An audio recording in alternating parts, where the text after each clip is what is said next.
chamo para julgamento o recurso especial eleitoral 060.087-35, originário do Rio de Janeiro, da relatoria do ministro Luiz Felipe Salomão. O objeto é um recurso especial eleitoral interposto contra acórdão do TRE do Rio de Janeiro, que indeferiu o pedido de registro de candidatura ao cargo de vereador do município do Rio de Janeiro.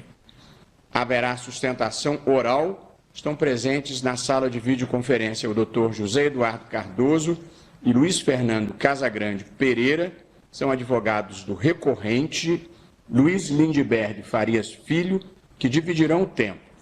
E falará pelo recorrido o Ministério Público Eleitoral, Dr. Renato Bril de Góes, vice-procurador-geral eleitoral.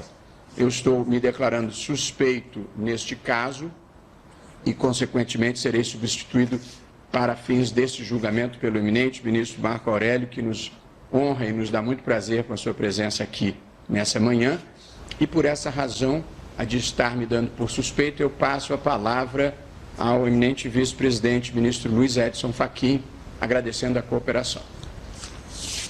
Pois não, senhor presidente, como Vossa Excelência já anunciou, apenas renova o pregão para julgamento do recurso especial eleitoral 1087-35. Haverá sustentação oral, também como já anunciado, estão presentes na sala os ilustres advogados doutores José Eduardo Martins Cardoso e Luiz Fernando Casagrande Pereira, advogados do recorrente, Luiz Lindenberg Farias Filho, que dividirão o tempo, e também falará pelo recorrido o Ministério Público Eleitoral, o doutor Renato Bril de Góes, vice-procurador-geral eleitoral.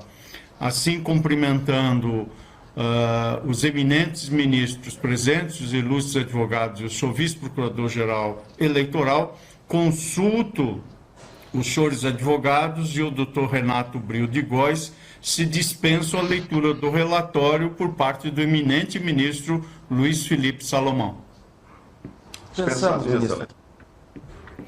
Dispensado o relatório, principiamos então as sustentações orais e concedo a palavra pelo prazo de 10 minutos aos advogados do recorrente, pela ordem e divisão do tempo que entre si ajustaram.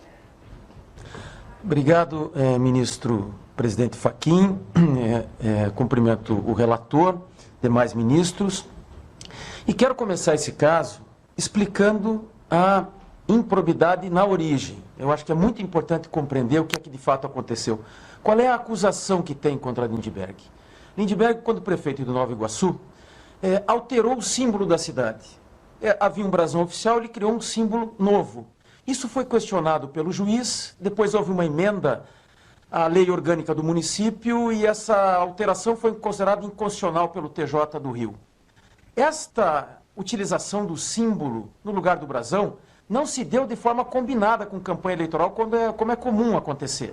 Foi apenas um entendimento de que ele não poderia mudar o símbolo.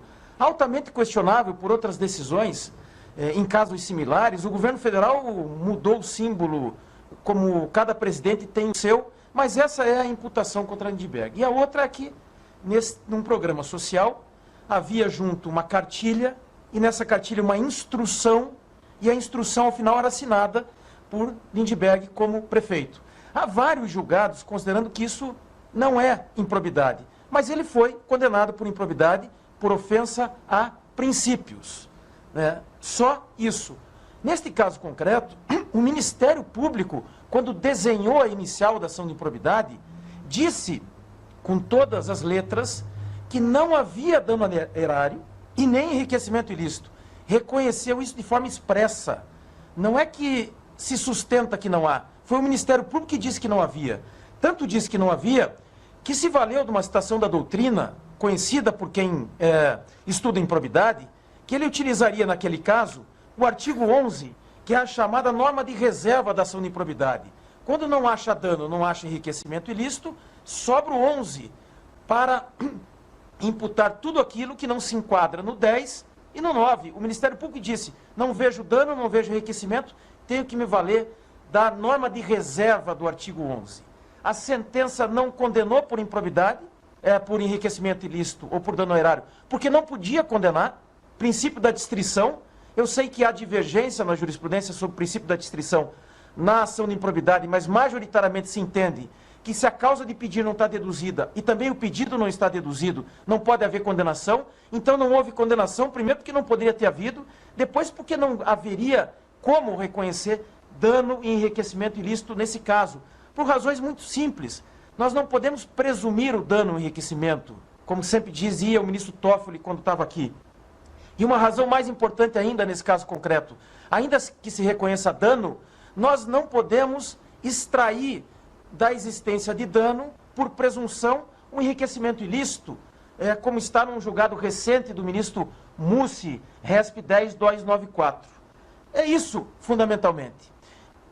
Para terminar a minha parte, eu gostaria de chamar a atenção para uma questão muito importante. Se nós, nesse caso do Lindbergh, reconhecemos que há dano e há enriquecimento ilícito, como fez o TRE do Rio de Janeiro, por maioria, vencido o relator original, nós poderíamos revisitar todos os casos em que houve reconhecimento de ofensa a princípios aqui no Tribunal Superior Eleitoral e transformá-los todos em dano ao erário e enriquecimento ilícito. Eu peguei, ministro Fachin, ministro Salomão, os últimos casos julgados pelo TSE em que se reconheceu apenas ofensa a princípios. O caso da Paraíba, relatado pelo ministro Campbell, por exemplo. Havia, ministro Campbell, naquele caso, um movimento do prefeito de pintar os imóveis públicos, os prédios públicos do município lá da Paraíba, com as cores de campanha. Vossa Excelência reconheceu que se tratava de ofensa a princípios, mas disse, não há dano ou enriquecimento ilícito. O mesmo caso, o ministro Barroso, no caso de São Paulo, de nomeações para fins políticos e particulares, um caso de Pernambuco, do ministro Mussi, em que se carimbava promessas cumpridas nas obras realizadas pelo município. Ora, se nós formos levar em consideração a cor do cristal da lente do TRE do Rio de Janeiro, não sobra um caso puro de ofensa a princípios. O que o TRE do Rio de Janeiro disse foi o seguinte, se ele fez publicidade institucional com promoção pessoal, isso gerou dano ao município. E se além disso ele se promoveu pessoalmente, ele enriqueceu ilicitamente. Qual é o enriquecimento ilícito do Lindbergh?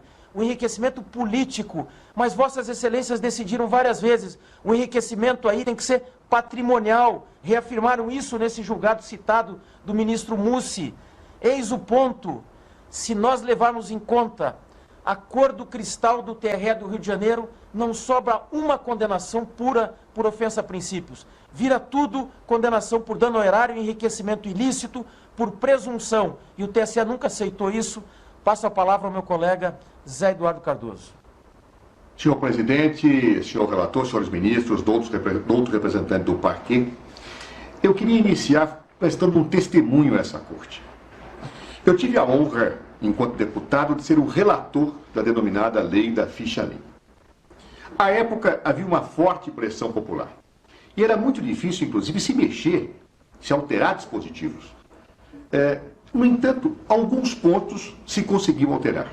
E um dos pontos que se alterou nesse projeto foi exatamente a questão relativa à amplitude da condenação por improbidade que ensejaria a inelegibilidade. Houve um amplo diálogo, e eu participei dele com a sociedade civil. Ficou evidente naquele momento que não se queria que qualquer situação de improbidade ensejasse a inelegibilidade. O que se queria era pegar corruptos. O que se queria era pegar aqueles que dilapidavam o patrimônio público, mas não qualquer situação de inelegibilidade. E foi por isso, exatamente por isso, que a redação do artigo 1º, inciso 1, letra L, da Lei Complementar número 64, ficou da forma que está. Textualmente, prevendo, literalmente, dizendo que a improbidade geradora da inelegibilidade apenas ocorreria nos casos de enriquecimento ilícito e de lesão ao erário. Portanto, houve um consenso entre a Câmara e a sociedade de tirar as situações de condenação pura do artigo 11 da Lei 8249/92 para concentrar-se toda a situação de inelegibilidade às hipóteses previstas especificamente nos artigos 9 9º e 10º desta lei. Muito bem, eminente ministro, se dirá, mas a interpretação histórica não é relevante, a mens legislatórios não é relevante. Bem, então vamos para a interpretação literal, é esta. Mas se dirá, não, a interpretação teleológica não foi dada. Pois bem, o que se queria era punir corruptos e pessoas que lesavam o patrimônio público.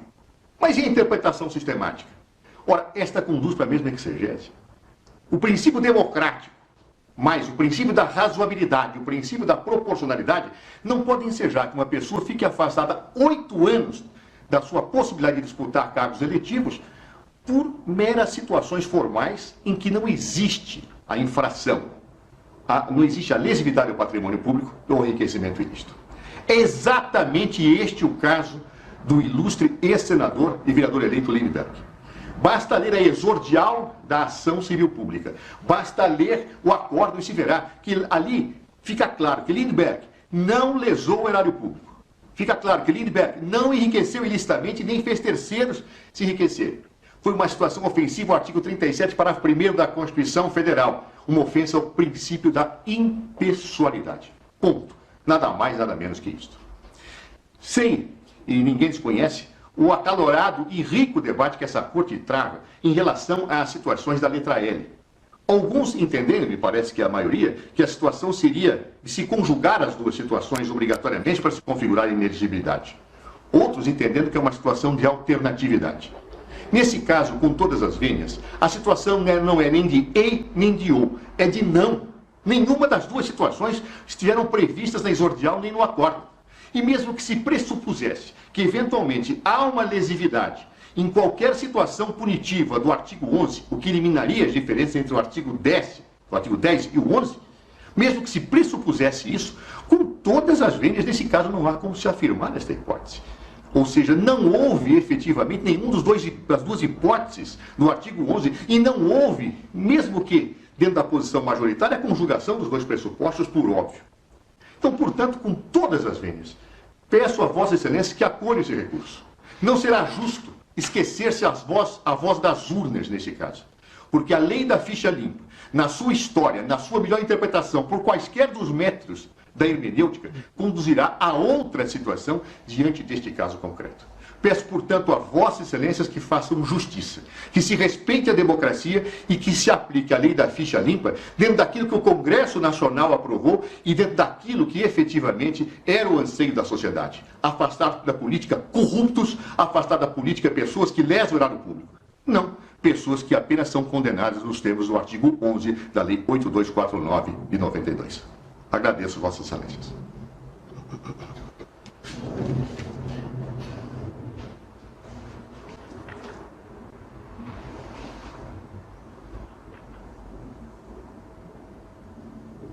Muito obrigado aos ilustres advogados que se ativeram ao tempo regulamentar.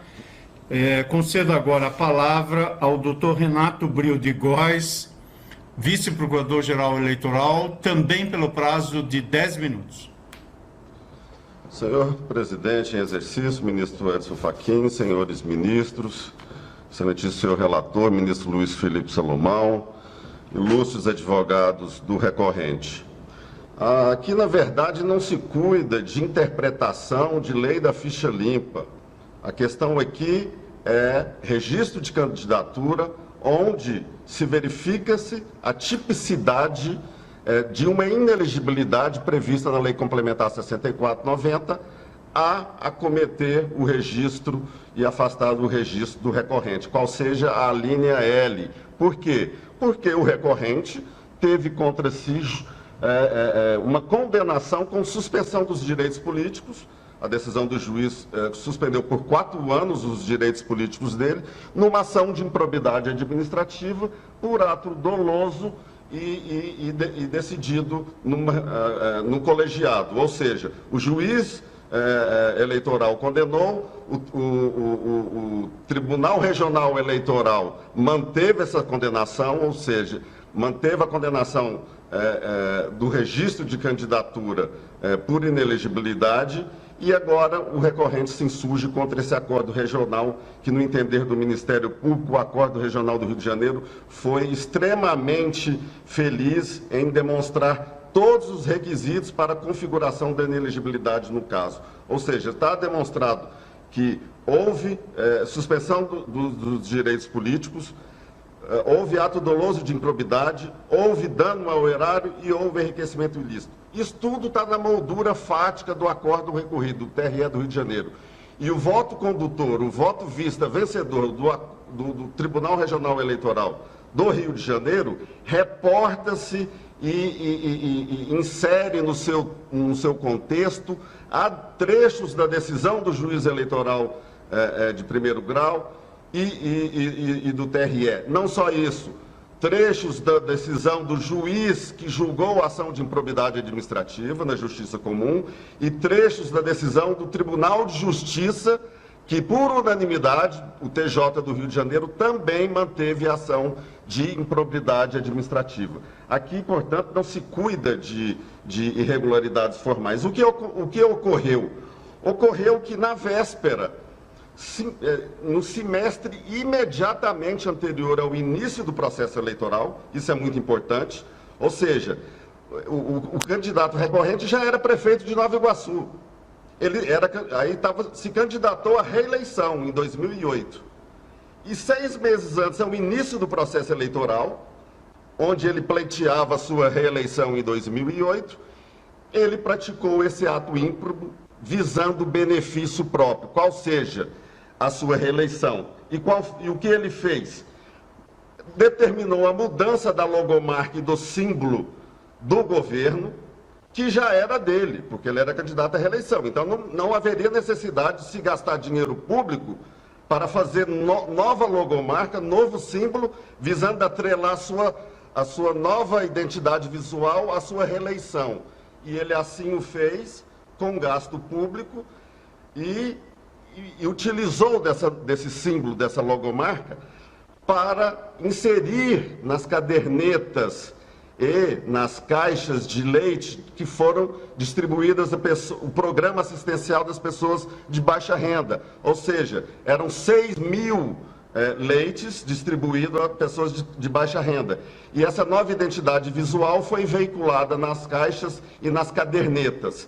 E, além disso, nas cadernetas de controle da distribuição e do recebimento desses produtos assistenciais, desses leites, constava também expressamente o seu nome, Lindenberg Farias, a fim de angariar proveito com aquela distribuição assistencial que foi devidamente comprovada na ação de improbidade administrativa.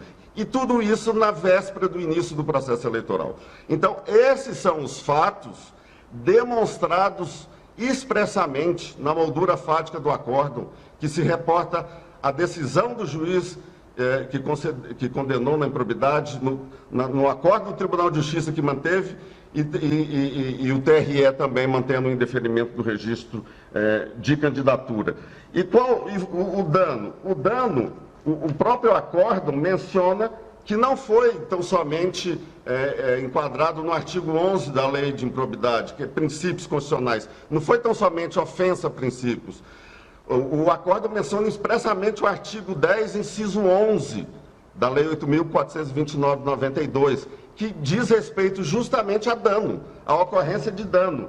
E o artigo 10, inciso 11, diz efetivamente que constitui lesão ao erário liberar verba pública sem estrita observância das normas pertinentes ou influir qualquer forma para sua aplicação irregular. Ora, quando ele determinou a realização de nova logomarca, a distribuição de bens assistenciais com o seu nome para se beneficiar, ele aplicou verba pública irregularmente.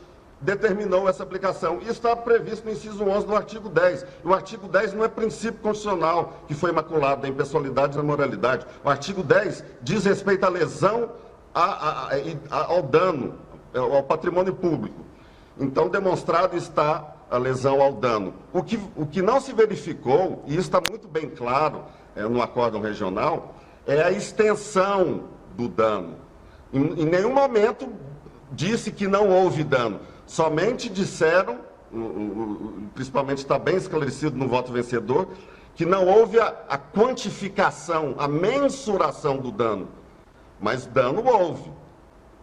E para a inelegibilidade da linha E, não requer quantidade do dano, requer que haja dano. Então, a mensuração é irrelevante, o quanto houve.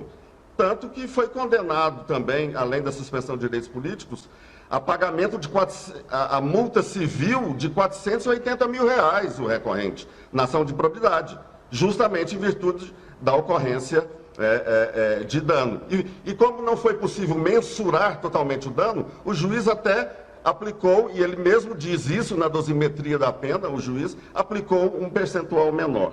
Então, demonstrado está o dano. E o enriquecimento ilícito, onde é que estaria? Ora, o enriquecimento ilícito é muito claro, porque ao invés de o candidato à reeleição, na véspera do processo eleitoral, esperar o processo eleitoral para utilizar os recursos próprios ou os recursos das doações eleitorais para promover sua candidatura, ele escolheu utilizar os recursos públicos.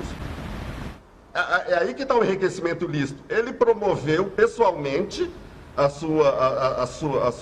a candidatura à reeleição com recurso do erário público, porque fez uma nova logomarca, porque veiculou seu nome, Lindbergh Farias, nas cadernetas de controle da distribuição desses leites.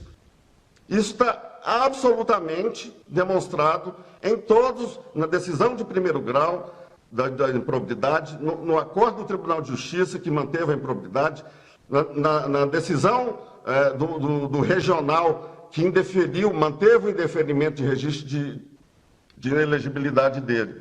Então, excelências, a moldura fática demonstra de uma forma insofismável a tipicidade da conduta praticada pelo recorrente, como incerta na linha L da lei de inelegibilidade, não havendo nenhuma causa que possa afastar a inelegibilidade. Desta forma, e eu poderia citar os trechos, mas acho desnecessário, porque Vossas Excelências, obviamente, têm já estudaram e viram. Isso está tudo muito bem transcrito, todos os fatos, no acórdão regional, que é a moldura fática, e nas decisões anteriores também. Então, nesse sentido, demonstrado a inelegibilidade caracterizada pelo recorrente, que utilizou de verba pública para sua promoção pessoal, que houve dano erário porque não era necessário a mudança da logomarca, porque ele já era prefeito, inclusive. Ele não precisava fazer uma na véspera da eleição para se promover. Ele já era prefeito, ele era candidato à reeleição. Então, aí reside o dano, que não era necessário novo gasto. E há um testemunho na ação de improbidade administrativa do procurador-geral do município, que demonstra, inclusive, que eles usavam a logomarca, quando interessava para promoção pessoal, e o brasão do município em outros atos que não era interessante para angariar votos, mais oficiais. Então, isso demonstra efetivamente o gasto para a promoção pessoal e nas cadernetas com o nome próprio dele e o enriquecimento ilícito, porque teve benefício para promover sua campanha sem gasto de recursos próprios ou de campanha.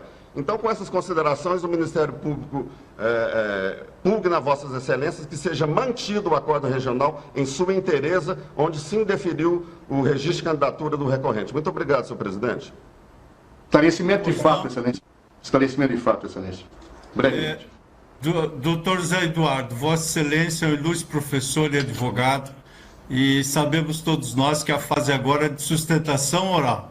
Se após o voto do relator, o fato que Vossa Excelência deseja esclarecer se mantiver, Vossa Excelência será ouvido. Eu irei agora conceder a palavra ao eminente ministro relator e depois Vossa Excelência tem assegurado o esclarecimento de fato, se assim persistir em relação ao voto que o eminente ministro relator irá proferir. Eu agradeço a compreensão de Vossa Excelência, ao mesmo tempo que renova os cumprimentos pelas sustentações orais. As sustentações orais foram acompanhadas desde o início pelo eminente ministro Alexandre Moraes, que tinha uma dificuldade apenas com a imagem, mas já estava acompanhando a sessão e agora já está também com a imagem presente. Seja bem-vindo. Bom dia, ministro Alexandre Moraes. Bom dia, presidente, ministro Edson Fachin. Bom dia a todos os colegas. Prosseguindo o julgamento, passo a palavra ao eminente ministro relator, ministro Luiz Felipe Salomão. Estimado presidente, em primeiro lugar, quero transmitir a todos um cordial bom dia, agora feliz com a chegada do ministro Alexandre, que estava com dificuldade. Também quero cumprimentar os doutores advogados dos recorrentes, do recorrente, doutor José Eduardo e doutor Luiz Casagrande, fizeram sustentações muito bem postas, com profundidade. Também o nosso vice-procurador-geral eleitoral, doutor Renato, com a combatividade sempre, propôs à Corte uma interpretação bastante contundente sobre o tema. Também saúdo a todos que nos acompanham pela internet e os servidores que proporcionam o nosso trabalho, presidente, sendo esta a primeira oportunidade que me dirijo à Corte. Presidente, colegas, aqui a questão, como foi já debatido amplamente da tribuna, é sobre a letra L, inciso 1º do artigo 1º da Lei 64 de 90, cuja redação eu peço permissão para rememorar. São inelegíveis para qualquer cargo os que forem condenados à suspensão dos direitos políticos em decisão transitada em julgado ou proferida por órgão judicial colegiado por ato doloso de improbidade administrativa que importe lesão ao patrimônio público e enriquecimento ilícito.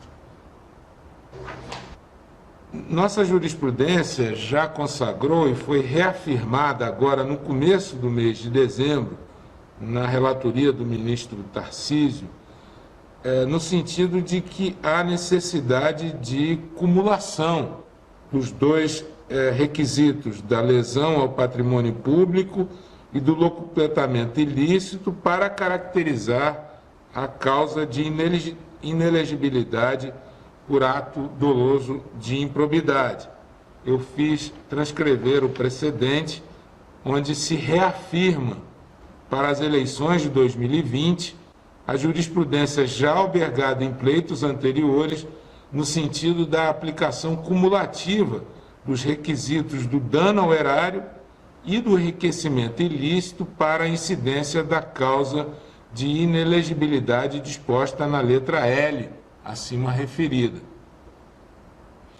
É bem verdade, sabemos nós, que se pode extrair do fundamento da decisão lá do juízo da improbidade esses requisitos do enriquecimento ilícito e do dano ao erário. Porém, é preciso que lá esteja assentada essas duas premissas.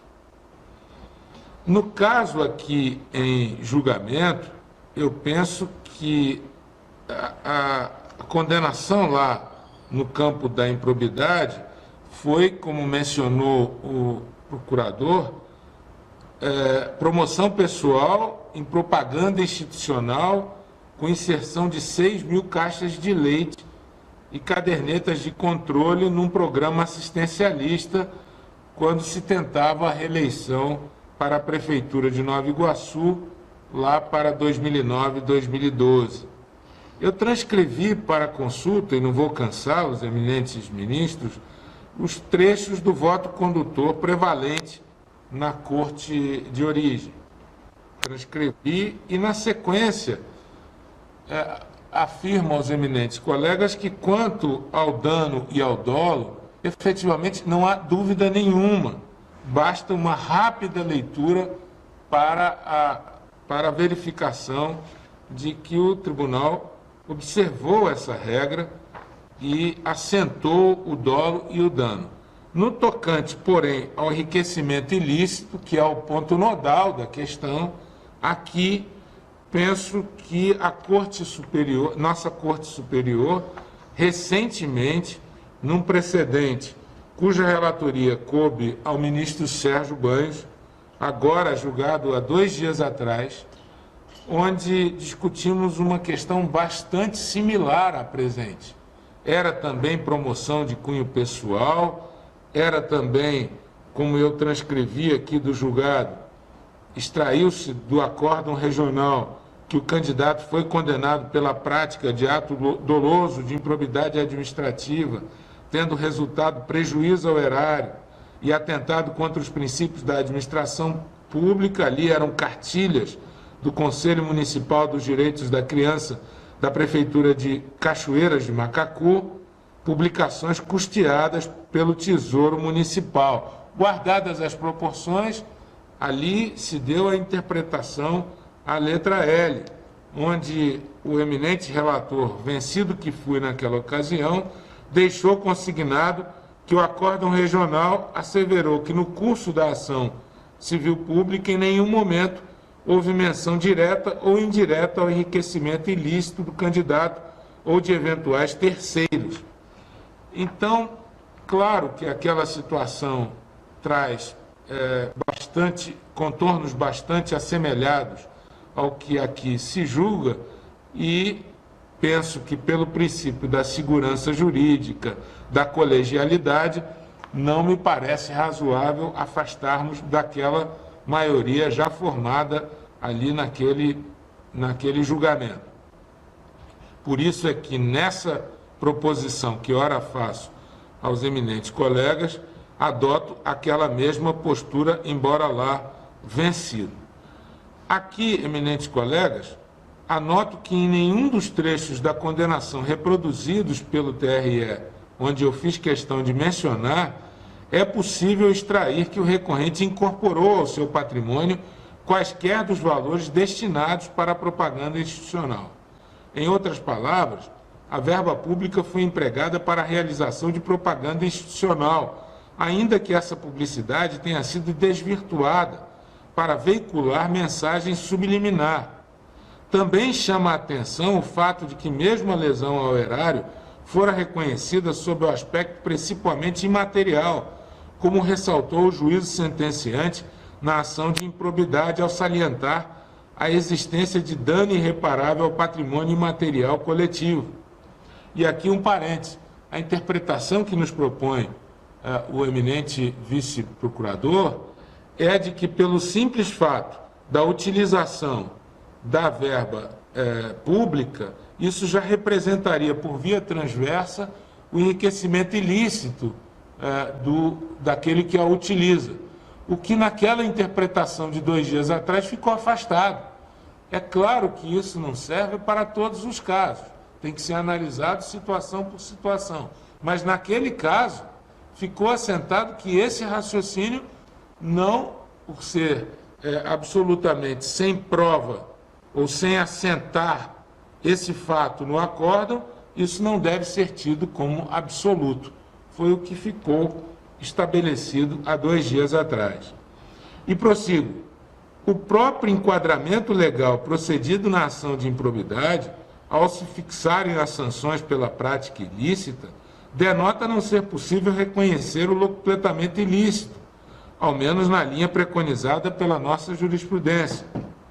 Como bem ressaltado no voto vencido no TRE, o relator ficara vencido, e nesse ponto não conflita com o voto vencedor, as sanções impostas na ação de improbidade fundaram-se apenas no artigo 12, inciso 3º, como mencionado da tribuna, que cuida das hipóteses de afronta aos princípios que regem a administração pública, sem nenhuma referência aos incisos 1º e 2º, que disciplinam os casos de dano ao erário e enriquecimento ilícito. Eu transcrevi o dispositivo para eventual consulta dos eminentes julgadores. Nessa esteira, como já decidiu esse tribunal, ainda que fosse possível examinar a conduta visando enquadrá-la concomitantemente nos artigos 9º e 10º, enriquecimento ilícito e prejuízo ao erário, respectivamente, no decreto condenatório não se determinou restituição de dano, limitando-se à suspensão dos direitos políticos, multa e proibição de contratar, como já mencionado em um precedente da relatoria do ministro Herman Benjamin. No caso, de igual modo, nem mesmo se impôs ressarcimento ao erário, ao contrário do que se verificou naquele RESP de relatoria do ministro Sérgio Banhas, aplicando-se unicamente multa civil e suspensão dos direitos políticos por 4 anos. Em arremate, eminentes ministros, há julgados de eleições anteriores nos quais essa Corte Superior, em casos similares, envolvendo promoção pessoal, assentou inexistir o locupletamento, tal como o fizemos há 2 dias atrás. Por maioria, eu transcrevi os julgados nessa mesma linha. E, por fim, penso que o provimento do recurso especial não demanda reexame de fatos e provas, haja vista que me vali aqui do exame das circunstâncias descritas no acórdão. Por esse motivo, ausente no acórdão recorrido o enriquecimento ilícito por parte do recorrente, penso que é caso para provimento do recurso especial, deferindo-se o registro da candidatura. É esse o voto, eminente presidente, pedindo escusas pela extensão. Muito obrigado, eminente relator. Presidente, é uma questão de fato. Um minuto só, senhor procurador. Agradeço o eminente ministro relator, ministro Luiz Filipe Salomão, que vota no sentido de dar provimento ao recurso especial e deferir o registro de candidatura. Eminente ministro Luiz Filipe, uma questão de fato por parte do senhor vice-procurador-geral, consulto Vossa Excelência se Vossa Excelência está à disposição para que eu possa conceder a palavra ao eminente representante do Ministério Público Eleitoral. Obrigado, presidente, pela gentileza. Vamos conceder, se Vossa Excelência estiver de acordo, 1 minuto para cada um, para essas 2 questões de fato. Pois não. Acolho a sugestão de Vossa Excelência e, portanto, pois não, doutor Renato Bril de Góes. Uma simples distinção de fato em relação ao precedente que foi citado e que escora o voto do eminente relator, que o precedente de 2 dias atrás, o juiz de 1º grau e 2º grau afastou o enriquecimento ilícito, então houve um julgamento parcial. Então, não haveria na moldura fática a demonstração de enriquecimento ilícito, o que difere desse caso faticamente, porque aqui expressamente há 2 páginas inteiras do voto vencedor que demonstra, narra, fundamenta que houve enriquecimento ilícito. Então é só essa distinção em relação ao precedente que foi citado pelo relator. Obrigado, senhor presidente. Pois não, doutor Renato Bril de Góes, com a palavra doutor José Eduardo Martins Cardoso. Pois não, doutor José Eduardo. Agradeço, excelência. 2 observações de fato apenas. A primeira delas diz respeito à exordial, à inicial da ação de improbidade. Se nós atentarmos para o pedido que delimita o âmbito de conhecimento deste processo, o parquet pede a condenação exclusivamente no artigo 11 caput, inciso 1, da Lei 8429. Ou seja, não pediu o parquet a condenação de senhor Lindbergh, nem no artigo 9º, nem no artigo 10º. E aqui ficou, então, delimitado o campo da apreciação jurisdicional, que, por isto, como bem disse o nobre relator, se cingiu exclusivamente às sanções do artigo 12, que dizem respeito ao artigo 11 e não aos outros. Em segundo lugar, com todas as vênias, o precedente desta Corte se aplica, sim, a este caso. Na verdade, o que entendeu esta Corte é que seriam 2 os requisitos cumulativos para que houvesse a inelegibilidade. Este é o ponto central do decisum desta Corte. E, neste caso, indiscutivelmente, nenhum dos 2, ou pelo menos um, tem que ser aplicado. Aí já é matéria de direito, né, presidente? Não é matéria de fato. Só uma observação, é que essa cogitação... Pois não, eu pediria ao doutor José Eduardo que concluísse por obséquio. Eu estou na mesma dimensão da questão de fato apresentada pela Procuradoria. Ele disse que o precedente não cabe, e eu digo que cabe. É isso. Pois não. Pois não, eu indago a Sua Excelência, eminente ministro relator, se posso prosseguir com a coleta dos votos. Presidente, se Vossa Excelência me permite, apenas um brevíssimo esclarecimento quanto a essas 2 matérias. Por favor. Muito rápido. Presidente, quanto a esse precedente, a questão não é fática. A questão é jurídica, e penso que não há nenhuma diferença. O que lá se assentou há 2 dias atrás, e que eu penso se aplica aqui também, é que não há como afirmar que o dano reconhecido pelo acórdão, num caso e no outro, acarreta automaticamente o enriquecimento. O só fato da existência do dano não gera o enriquecimento. Essa foi a tese jurídica defendida pela maioria. E aqui, da mesma forma, o que se tem em 2 páginas foi uma tentativa de, com um jogo de palavras, o acórdão, no voto vencedor, utilizar esses argumentos para justificar o enriquecimento ilícito. O que nós aqui, volto a dizer, não tem nenhuma linha no acórdão onde se diga o locupletamento.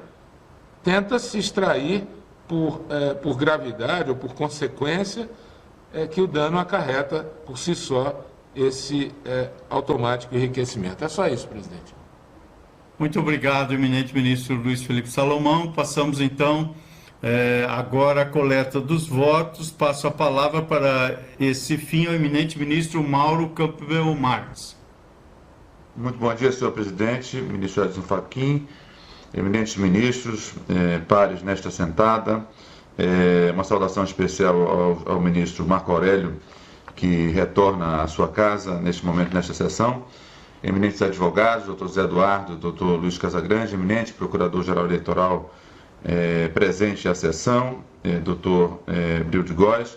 Senhor presidente, reafirmo aqui que, ainda que o voto de sua excelência, o eminente relator, não estivesse vinculado ao precedente que nominou sua excelência, que foi de relatoria do ministro Banhos, entendo que a intelecção lançada no voto do eminente relator é absolutamente consentânea com a minha.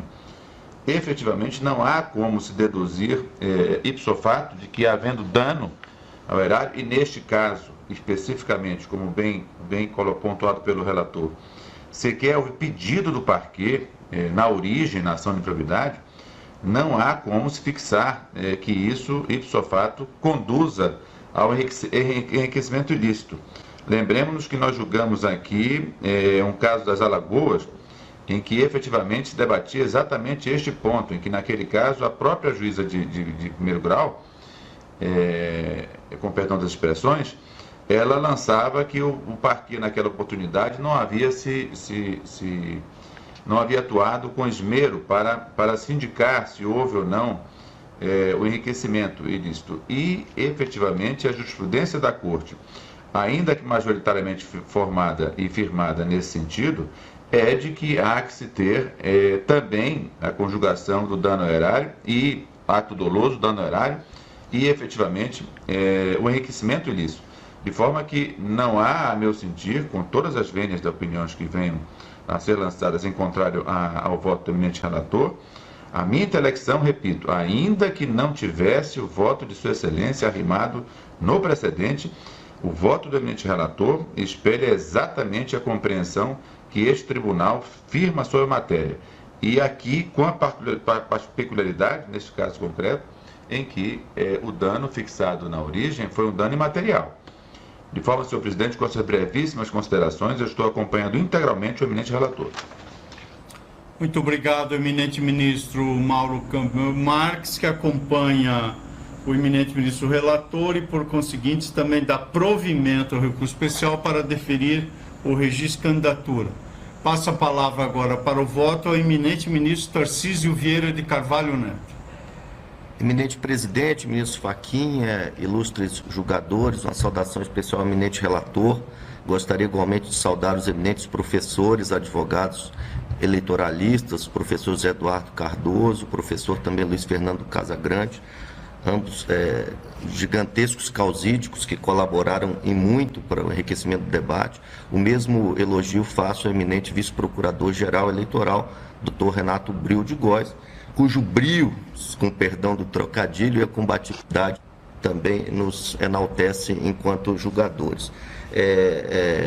Senhor presidente, senhores, a leitura que fiz do material que foi gentilmente encaminhado aos gabinetes pelo ministro Luiz Filipe Salomão, também me faz encetar a mesma conclusão de Sua Excelência, já perfilhada também com brilho próprio pelo ministro Mauro Campbell. Eu entendi pela moldura fática do acórdão atacado pelo especial da Lavra do Regional do Rio de Janeiro, que o recorrente fora condenado, sim, pela Justiça Comum, mediante sentença confirmada pelo Tribunal de Justiça do Estado Fluminense, por ato de improbidade administrativa, na leitura que fiz inicialmente nos artigos 10, caput, inciso 11, e 11, caput, inciso 1, da Lei 8429 de 1992, ali a Lei de Improbidade Administrativa. O recorrente, então, realizando promoção pessoal e propaganda institucional, fez inserir, dentre outras condutas, seu nome em caixas de leite, cadernetas de controle de programa assistencialista, visando promover sua candidatura à reeleição ao cargo de prefeito de Nova Iguaçu para o quadriênio 2009-2012. Eu quero crer como uma premissa inicial que essa conduta é lamentável, que essa conduta espelha, sim, uma ofensa frontal, inexorável ao princípio da impessoalidade, mas daí se retirar uma inelegibilidade, como diria o nosso mestre, ministro Marco Aurélio, seria dar um passo demasiadamente grande, demasiadamente longo. Não é toda ilegalidade, sabemos nós, que pode ser qualificada como improbidade, não. E nem toda improbidade gera inelegibilidade, também é de sabedoria geral essa premissa jurídica. Bom, a condenação por improbidade administrativa oriunda de promoção pessoal, na linha da jurisprudência recente do tribunal, não permite, é verdade, por si só que se reconheça a presença do enriquecimento ilícito. Isso está muito claro e verdadeiro. Mormente, e aqui é o ponto que me anima a acompanhar sem nenhum nível de dúvida o eminente relator, mormente quando não consta do decreto condenatório referência expressa ou mesmo indireta a esse dado fenomênico. Em nenhum dos trechos da condenação, pela leitura que fiz, reproduzidos pelo TRE do Rio, foi possível para mim extrair que o recorrente incorporou ao seu patrimônio quaisquer dos valores utilizados na publicidade. É interessante até a alusão no decreto condenatório a essa nova entidade descrita, entre aspas, pelo ministro Luiz Filipe Salomão, do dano irreparável ao patrimônio imaterial coletivo, como se esse conceito se pudesse se prestar a ser um sorvedouro, a atrair todas as improbidades, qualificando-as como inelegibilidades. Uma espécie de pesca de arrastão, ou, para usar uma expressão das ciências, um buraco negro, um campo gravitacional tão intenso que nada dele pode escapar, que suga tudo impiedosamente. Eu quero crer, e a fala do professor Cardoso feriu precisamente esse ponto, que a ideologia subjacente à lei da ficha limpa não é essa. Que a ideologia subjacente à lei da ficha limpa não é apanhar todas as pessoas que cometam ilegalidades, nem todas as pessoas que cometam improbidades, mas apenas tornar inelegíveis aqueles que cometam improbidades qualificadas, atentatórias ao exercício legítimo de um cargo público. O recorrente errou, a meu ver, errou feio, mas não incidiu na inelegibilidade da linha L, creio que não. Sobretudo, analisadas as sanções fixadas na ação de improbidade, que não permitem, a meu sentir, o reconhecimento do locupletamento. Em primeiro lugar, nem mesmo se determinou o ressarcimento ao erário. Isso é indiscutível. E, em segundo lugar, foram impostas as sanções apenas com base no artigo 12, inciso 3 da Lei de Improbidade Administrativa, que cuida especificamente de princípios regedores da atividade administrativa, sem referência nenhuma aos incisos 1 e 2, que disciplinam os casos de dano ao erário e enriquecimento ilícito, que são requisitos cumulativos, né, reafirmados na nossa jurisprudência recente para as eleições do ano de 2020. Com essas rápidas considerações, pedindo desculpas pela desorganização mental advinda do improviso do voto oral, eu acompanho o eminente relator e o eminente ministro Mauro Campbell na linha propugnada por ambos, no sentido do provimento do recurso especial, a fim de que se defira o registro de candidatura do recorrente Luiz Lindbergh Farias Filho ao cargo de vereador. É como voto, presidente. Muito obrigado ao eminente ministro Tarcísio Vieira de Carvalho Neto. Passo agora a palavra ao eminente ministro Sérgio Banhos para o voto de Sua Excelência. Pois não, ministro Banhos. Obrigado, senhor presidente. Senhor presidente, senhores ministros, em primeiro lugar, eu parabenizo os ilustres advogados, doutor Luiz Fernando Pereira e doutor José Eduardo Cardoso, bem assim o nobre representante do Ministério Público, doutor Renato Bril, pelas relevantes manifestações orais promovidas da tribuna virtual. Eu produzi uma declaração de voto que não agrega muito ao que já foi muito bem posto pelos ministros que me antecederam, vou fazer juntá-la aos autos, mas eu tenho que saudar, em especial, o ilustre relator pela densidade de seu voto. Eu registro, portanto, que acompanho Sua Excelência no sentido de entender que não ficou demonstrado o enriquecimento ilícito. No ponto, concordo, senhor presidente, com o relator, ministro Salomão, que em nenhum dos trechos da condenação, reproduzidos pelo TRE do Rio de Janeiro, é possível extrair que o recorrente incorporou ao seu patrimônio quaisquer dos valores utilizados na publicidade, o que se encaixa ao precedente já multicitado neste julgamento. Pelo exposto, senhor presidente, senhores ministros, com essas brevíssimas considerações, acompanho integralmente o eminente relator no sentido de dar provimento ao recurso especial interposto por Lindbergh Farias para deferir seu pedido de registro ao cargo de vereador. É como voto, senhor presidente. Muito obrigado ao eminente ministro Sérgio Banhos. Passo a palavra agora para a coleta do voto ao eminente ministro Alexandre Moraes. Pois não, ministro Alexandre.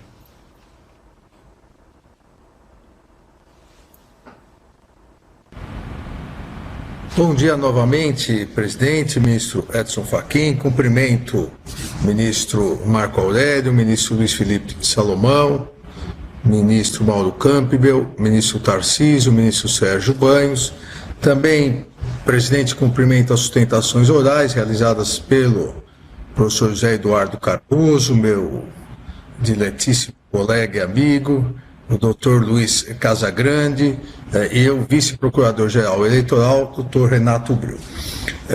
Presidente, aqui nós voltamos novamente a uma discussão, eu diria, reincidente e reiterante no tribunal. A questão é de se tentar planificar todas as hipóteses de improbidade. A lei, e eu sempre insisto nisso, a lei de improbidade, ela foi muito clara ao definir 3 tipos de improbidade administrativa de gravidade decrescente. O artigo 9º define os atos de improbidade mais graves, aqueles em que o agente se enriquece ilicitamente, tanto que a sanção de suspensão de direitos políticos é de 8 a 10 anos. Há até aqui algumas alegações que excede o próprio, que haveria irrazoabilidade porque excede a própria sanção do impeachment, mas é o ato de improbidade mais grave.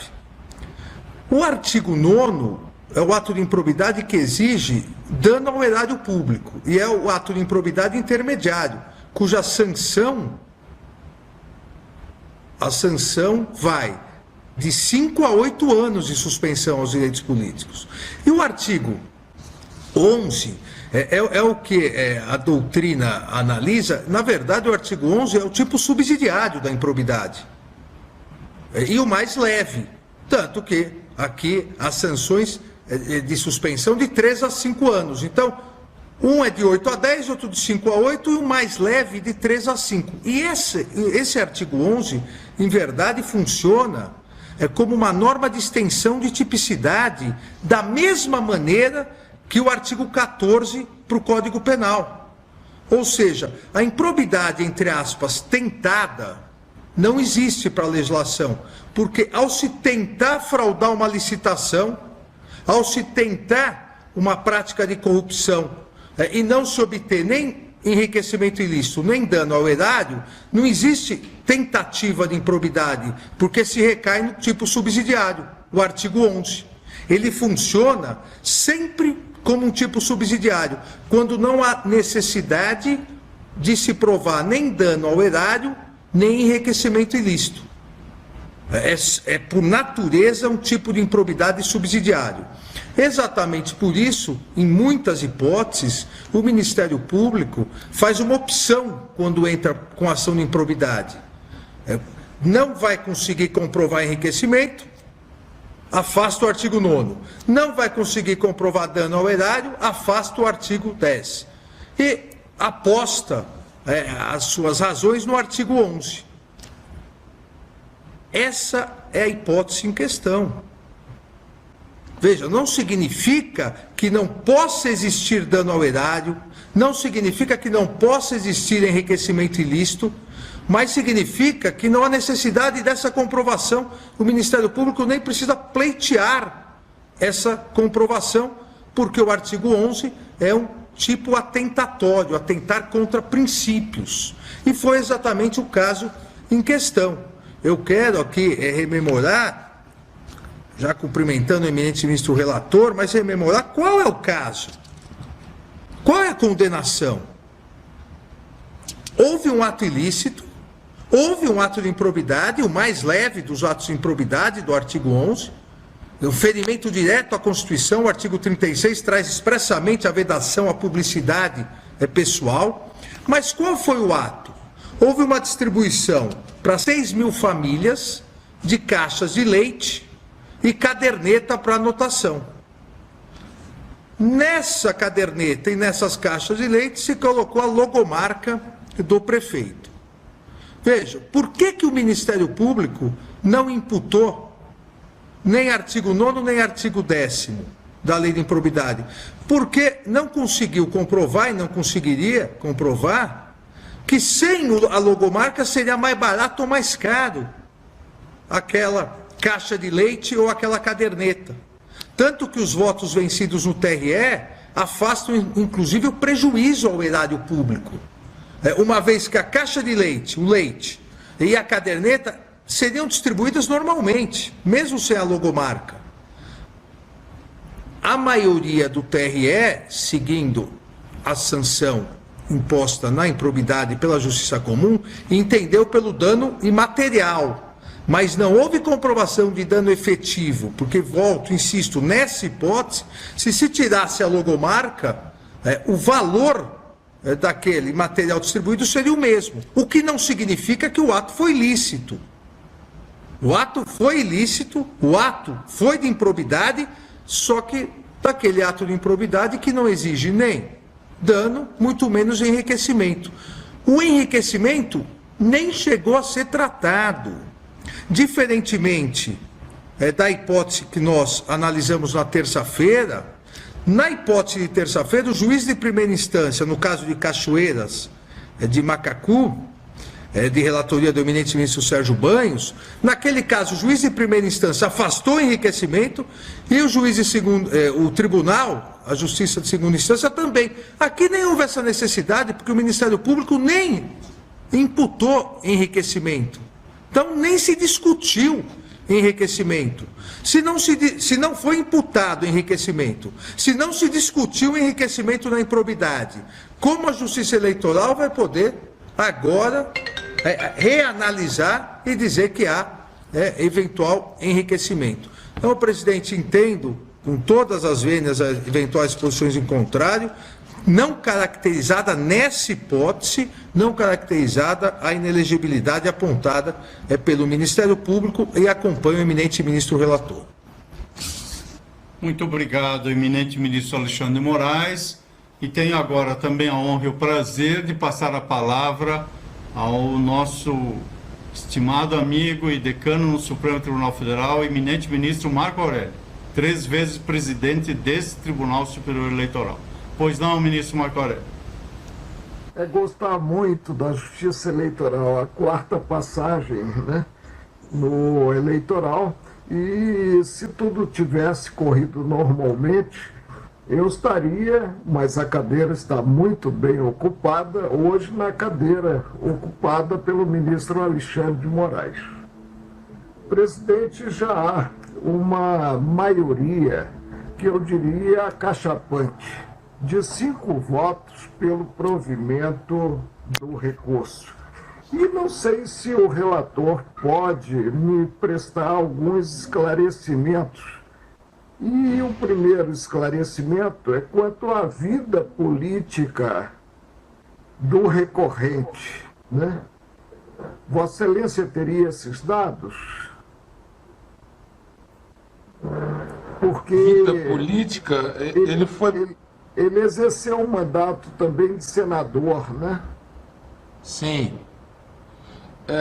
Eu confesso que eu não vi muito detalhe da vida política dele nos autos, mas pelo que temos de ciência, ele, nessa condenação, era prefeito de Nova Iguaçu e buscava a reeleição, que acabou não surgindo, né? Então, nesse período mais recente... com todo o leite, com as cadernetas, não logrou êxito, né? Não logrou êxito. É um dado realmente interessante. Um outro esclarecimento, ministro. Na justiça comum, ao ser condenado pela improbidade, se versou a suspensão de direitos políticos por 4 anos. E agora teríamos uma segunda sanção, a inelegibilidade por 8? É interessante. Eu costumo dizer como juiz que o sistema precisa fazer cloque, precisa fechar. E nesse caso, decididamente não fecha. Presidente, já se ressaltou muito a questão alusiva à inexistência de vantagem ilícita. E se nós formos ao tipo eleitoral, não me refiro ao tipo alusivo à improbidade, nós vamos ver que se exige 2 condições, já que se utiliza no preceito conectivo e não o, né?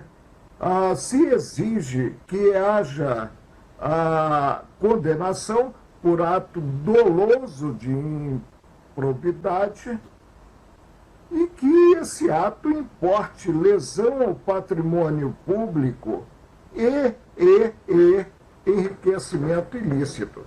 Não há a menor dúvida que houve transgressão a um princípio caro na administração pública, que é o princípio da impessoalidade.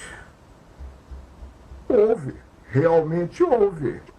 E por isso se enquadrou o procedimento em outro dispositivo que realmente anuncia ou prevê o enriquecimento ilícito da lei de improbidade. Se formos ao voto vencido do relator no Tribunal Regional Eleitoral, nós vamos constatar que ficou um extremo de dúvidas a inexistência de enriquecimento ilícito.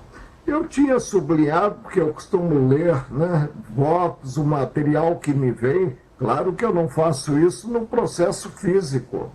Costumo ler com régua esferográfica vermelha várias passagens do voto e várias passagens que sinalizam que, no caso, houve um pecado, mas um pecado de menor gradação.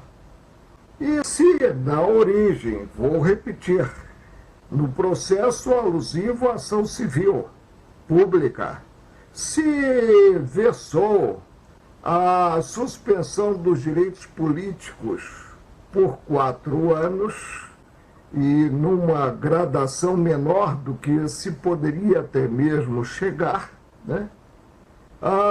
Se tem que agora endossar-se o acordo do Regional Eleitoral. Eu não sei se outro integrante ficou vencido junto com o relator de sorteio, foi só ele.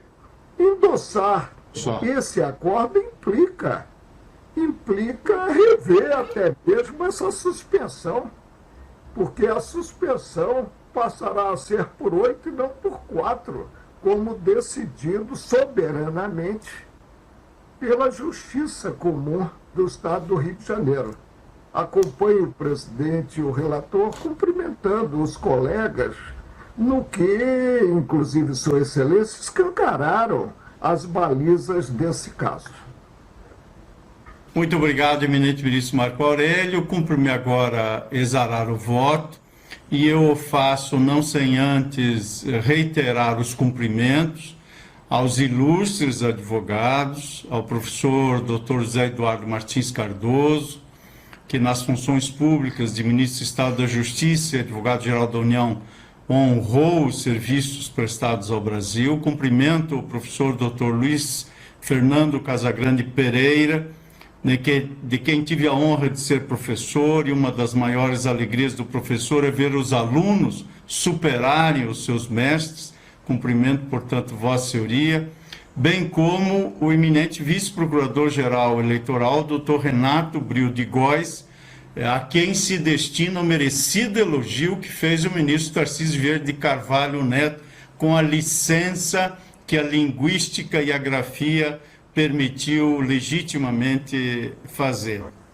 Eu juntarei declaração de voto sobre esta matéria, tenho me manifestado em numerosos e recentes julgamentos sobre, em primeiro lugar, esta questão da conjuntiva ou da disjuntiva.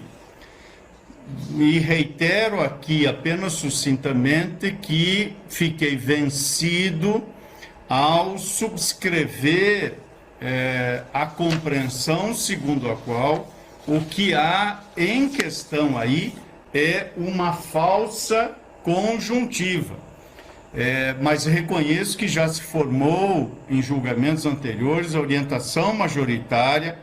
Nada obstante, eu continue perfilhando, dentre outros autores eleitoralistas de escola, as lições do professor Rodrigo Lopes Zílio, segundo o qual, embora o legislador tenha estabelecido a necessidade de lesão ao patrimônio público e enriquecimento ilícito, a melhor interpretação é que permite o reconhecimento da inelegibilidade quando houver condenação por enriquecimento ilícito ou prejuízo ao erário.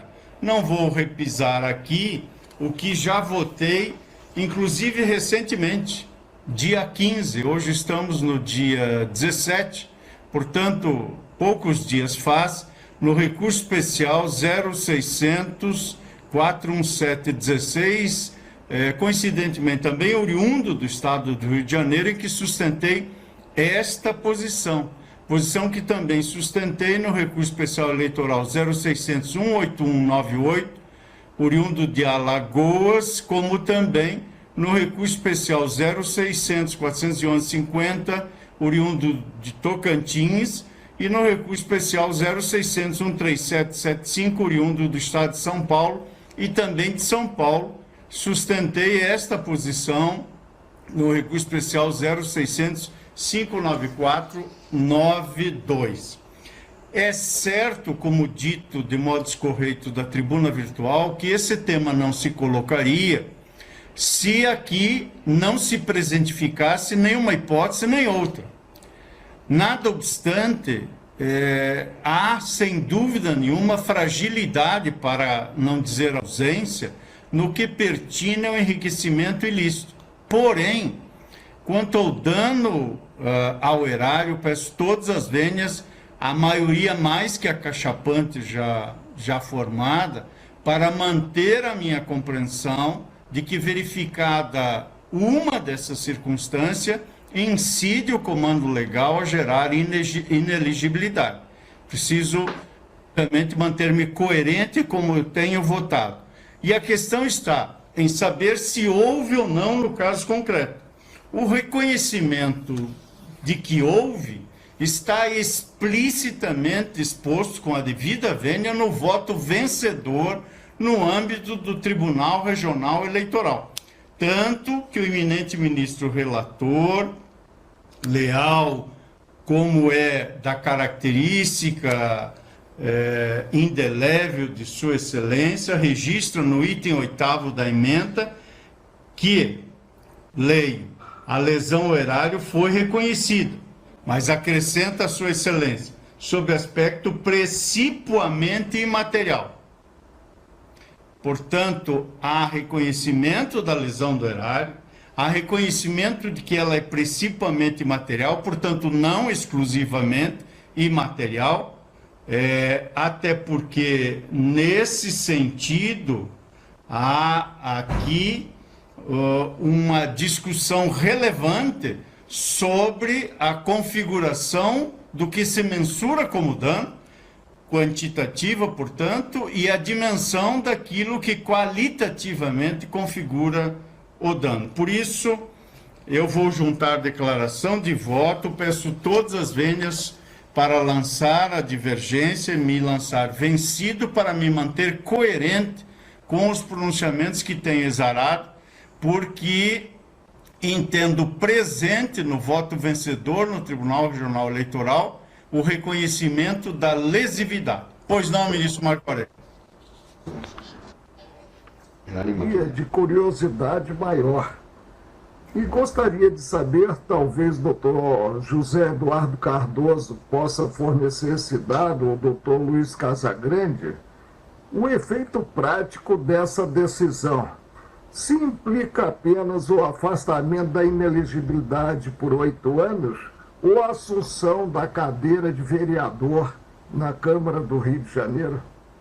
Se Vossa Excelência me permite, ministro Marco Aurélio, a conclusão do voto do relator, que foi acompanhado por todos os ministros que me antecederam, no sentido de deferir o registro da candidatura. E tendo obtido votos, eleito está e será empossado pela vontade da maioria do colegiado. A minha dúvida diz respeito à eleição.